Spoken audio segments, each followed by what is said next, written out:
Hello friends, welcome back to my channel. This is CS Anupriya Pandey and I hope you are doing very well. So finally exams are there in this month and I am sure कि आप सबकी preparation full और mode में होगी या at least on track तो होगी।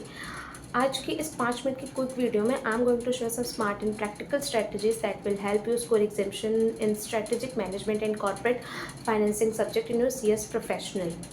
So for those who don't know, मैं I personally scored 75+ in corporate funding. Old syllabus में ये सब्जेक्ट था, जो अब न्यू सिलेबस में आपका SMCF strategic management and corporate financing बन चुका है. सो या these strategies are tested and proven. तो मैंने खुद इस तरीके से अपनी आंसर राइटिंग करी थी, पेपर में प्रेजेंटेशन करी थी, जिस चीज़ों को यूज़ करके I score this very well at that time. तो चलिए बिना टाइम वेस्ट करते हुए let's start the video. And first we are going to start this by evaluation of my certified answer sheet so that you can understand exactly what works in the exam and what does not. मतलब आपको पूरा syllabus आता है, आपको concept clear है, but still you are not able to score that much. So let's start this. So guys, ये मेरी certified answer copies है दिसंबर 2022 की CS professional corporate funding and listing in stock exchange. ये subject new syllabus में strategic management and corporate financing हो चुका है and you can see score 76 into this. ये मैंने अपनी कॉपीज मंगवा ली थी. तो अभी हम इस वीडियो में इसको आंसर शीट को एनालाइज करेंगे, इवैल्यूएट करेंगे कि आपको आंसर प्रेजेंटेशन किस तरीके से करनी है, so you can score that to.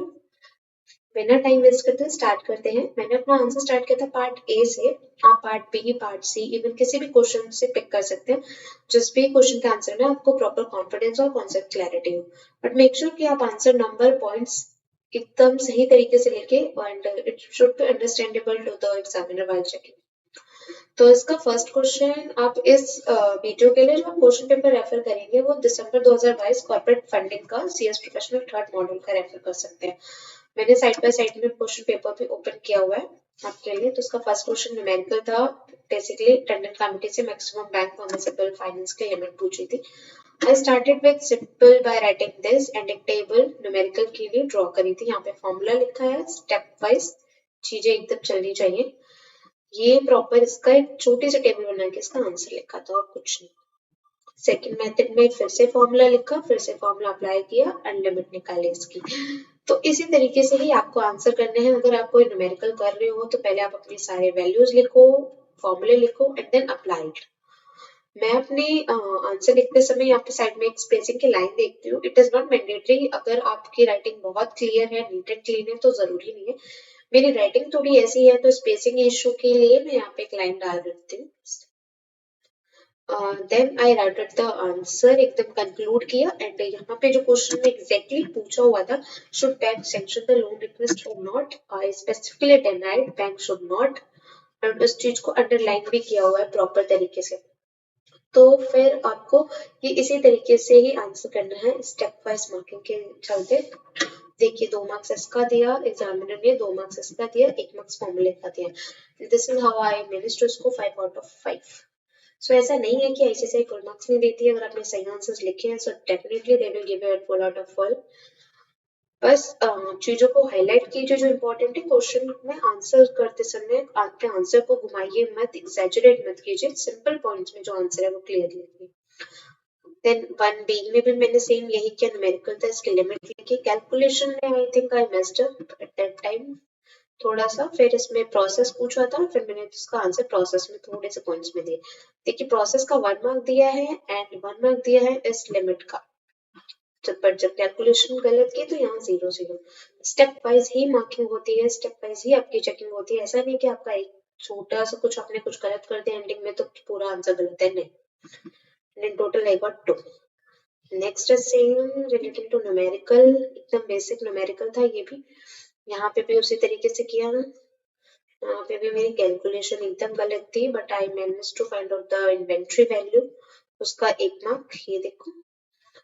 और बस यहाँ पे फिर अगेन 0. मूविंग टू नेक्स्ट, ये सेकंड क्वेश्चन है. ये तो अभी भी आपके सिलेबस का पार्ट है. Fund based credit facility and non fund based credit facility. When you can check the question paper 2. इसमें डिफरेंस पूछा था, difference fund based non fund में 5 मार्क्स में. तो fund based non fund based का जो मैंने डिफरेंस क्लियर किया था इसमें, वैसे तो एक साइकोलॉजी सेट के डिफरेंस पूछेगा तो आपको टेबुलर फॉर्म में देना है, बेसिस बना के देने हैं, बट यहाँ पे कंटेंट ज्यादा नहीं था, बेसिस नहीं थे डिफरेंशिएशन के साथ, so I write it down into the points. पहले मैंने फंड बेस्ड एक्सप्लेन किया, फिर मैंने नॉन फंड बेस्ड एक्सप्लेन किया था। तो यहाँ पे पहले फंड बेस्ड होता क्या है ये बताया, इसके वेज क्या है, एग्जांपल्स क्या है, and for the use of importer और exporter facility. Same thing was for non fund based, उसमें भी सेम यही किया। क्वेश्चन 5 मार्क्स का था एंड आई मिस्ड उसको 4, not bad. Even they answer in the same way, even guideline answer उन्हें भी रनिंग राइटिंग में ही लिखा है डिफरेंस बिटवीन, कोई टेबल नहीं बने क्योंकि यहाँ पे बेसिस ऑफ डेस्टिनेशन के लिए पॉइंट्स ही नहीं थे, तो इसलिए इस तरीके से आंसर किया है। तो आपको जबरदस्ती बेसिस क्रिएट नहीं करनी है, किसी भी आंसर पे एक्स्ट्रा मेहनत नहीं करनी है, जिस तरीके से आंसर किया हुआ है, जिस तरीके से मॉडल में दिया है उसी तरीके से आंसर कीजिए irrespective of the marks of that question. Then the next is category of AIF की बात करें, ये भी अभी आपके सिलेबस में यहाँ पे डिफरेंट कैटेगरी ऑफ एआईएफ पूछी थी, उसमें 3 कैटेगरी आती है। If I am going to write it तो ये 2-2.5 पेज में आंसर जाता है इसका, बट आपको वही कंटेंट डालना है, वही पॉइंट्स डालने हैं 5 मार्क्स में जो शो करे कि आपको कंसेप्ट क्लैरिटी कितनी बेटर तरीके से है, कि अंडरस्टैंडिंग कितनी ज्यादा है। तो मैंने उसी तरीके के पॉइंट्स उठाए थे, लिमिट्स वाले, कोई जनरिक पॉइंट नहीं लेना है आपको, जो भी आप पॉइंट लो वो एकदम टेक्निकल हो, कॉन्सेप्ट क्लैरिटी शो करें आपकी। देखिए 20%, 10% ये सारी लिमिट्स हैं, ये आपको तभी पता होंगे जब आपने कोई भी चैप्टर पढ़ा है सही से। It shows to the examiner. मैंने 8 पॉइंट लिखे थे 5 मार्क्स के लिए and I got 5 out of 5। Then the next is regarding for FPO process. तो यहाँ पे eligibility criteria पूछा था क्वेश्चन में, but first I defined what is FPO और होता क्या है उसके बारे में थोड़ा सा, then I am moving towards the condition. Conditions में मैंने 3-4 पॉइंट्स से डाले जितने हो सकते हैं and I got 3 out of 3, ये 3 नंबर का क्वेश्चन था। आंसर नंबर 3 अगर हम देखें तो ये राइट इशू से रिलेटेड था। उस टाइम पे इसमें कुछ सर्कुलर आया था अमेंडमेंट का, I was not aware at that time, तो मैंने ये पेज छोड़ा था and I attempt this question एकदम लास्ट में किया था। बट राइट इशू होता क्या है वो क्लियर था, तो थोड़ा उसका लिखा, टाइमलाइन में आई फ्लिप्ड इट, टाइमलाइन गलत हो गई थी, इसलिए 3 मार्क्स के क्वेश्चन में I got 1 mark only for this definition process. This is again going to be a numerical issue price for commercial paper. Same pattern, formula, values, then application और answer. अब देखिए यहाँ पे थोड़ा मेस भी create हो गया था क्योंकि गलत तरीके से फॉर्मूला लगा दिया था, वैल्यूज डाल दी थी इसलिए, बट ये क्लियरली विजिबल है कि ये कट है, आप इससे बेटर पे कर सकते हो अगर कट कर नॉर्मल लिख से, ऐसे नहीं कि एकदम खिचड़ी नहीं पकानी आपको। I got 5 out of 5 marks for that too, देख सकते हैं इसमें। And moving to next question, answer 3B, इसमें different categories of project पूछी हुई थी। ग्रीन डेट सिक्योरिटी, ये 5 मार्क्स में था, कहाँ पे इन्वेस्ट कर सकते हैं, कौन से प्रोजेक्ट में पैसे लगा सकते हैं।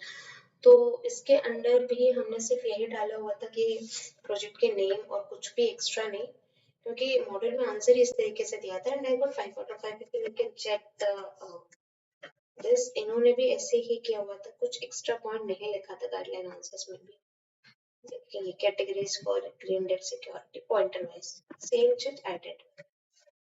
फोर्थ क्वेश्चन, यहाँ पे कंडीशंस थी बेसिक आईपीओ की, अगर कोई कंपनी आईपीओ के लिए जाती है, 3 कंडीशन जो हमने पढ़ी थी इंक्लूडिंग द एक्सेप्शन टू, मैंने एक्सेप्शन भी डाली, तीनों कंडीशन लिखी सिंपल लैंग्वेज में इंक्लूडिंग द लिमिट्स, करेक्ट जो है 15 crore 50% and I got 3 out of 3। ये वेंचर कैपिटल का डिफरेंट स्टेजिंग प्रोसेस था, तो यहाँ पे मैंने कैटेगरी बना दी थी अर्ली एंड लेटर की, उसके सब पॉइंट्स बना दिए थे सीड फंडिंग, और उस सारे सब पॉइंट्स को एक एक करके एक्सप्लेन किया हुआ था। इसी तरीके से ही करना है आपको अगर आप कोई भी इस तरीके का कोई क्वेश्चन आता है तो। Then who is eligible to be as a trustee, simple points, कुछ एक्सैजरेट नहीं किया, किसी चीज को फर्दर एक्सप्लेन नहीं किया, जो पॉइंट्स आपके मॉडल में दिए उसी तरीके से लिखिए। Then this is again, then moving to part B. Part B case study based question था, तो यहाँ पे सबसे पहले फैक्ट लिखना होता है आपको, then you have to conclude it with the applicable provision and your conclusion। अब देखिए इसी तरीके से स्टेप वाइज मार्किंग भी करिए, applicable provision के 3 मार्क्स, conclusion के 2 marks, overall got it 5 marks. This is again same thing.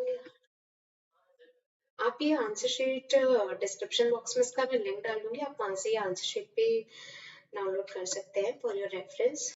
SRC time पे टाइम इतना नहीं था आंसर पूरा लिखने को, इसलिए मैंने डायरेक्ट स्टार्ट किया था एसआरसी से. आप इसमें लिख सकते हैं as per the CVLD regulation. Then start with this composition, number of meetings, responsibilities, chairman, provision आप पूरा लिखे, got your full mark into that. तो आंसर में आपको ध्यान रखना है, तो पॉइंटर वाइज लिखे. रनिंग राइटिंग में सारी चीजें मत लिखे, राइटिंग मैटर नहीं करती है इतनी. If you have the correct और राइट कंटेंट. ये लास्ट क्वेश्चन अटेम्प्ट किया था, आप देखिए 4C, क्योंकि जो क्वेश्चंस में आपको कॉन्फिडेंस नहीं है आप वो बाद में कीजिए एकदम लास्ट में, उस पर टाइम वेस्ट मत कीजिए अपना. ये पार्टीज थी and somehow I write that too थोड़ा सा and I got 3 marks into that.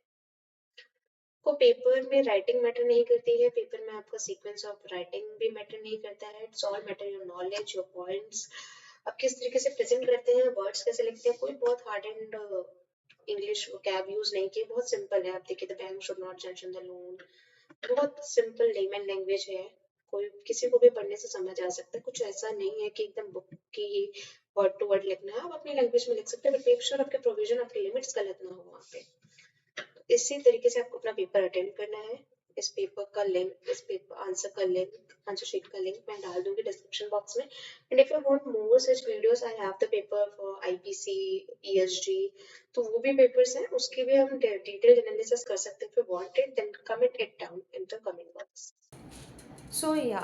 तो आप लोगों ने देख लिया कि किस तरीके से आंसर प्रेजेंटेशन करनी है, कॉन्सेप्ट को किस तरीके से लिखना है point wise. Even if you don't know the answer, तो भी आप अगर खुद से अपनी आंसर बना रहे हैं, आंसर फ्रेमिंग कर रहे हैं, तो उसमें किस चीज़ों का ध्यान रखना है. आपके words, choice of words, the way and pattern of writing, everything is matters.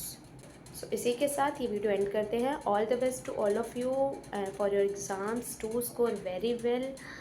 And if you like the video, just drop a comment, like, subscribe and share.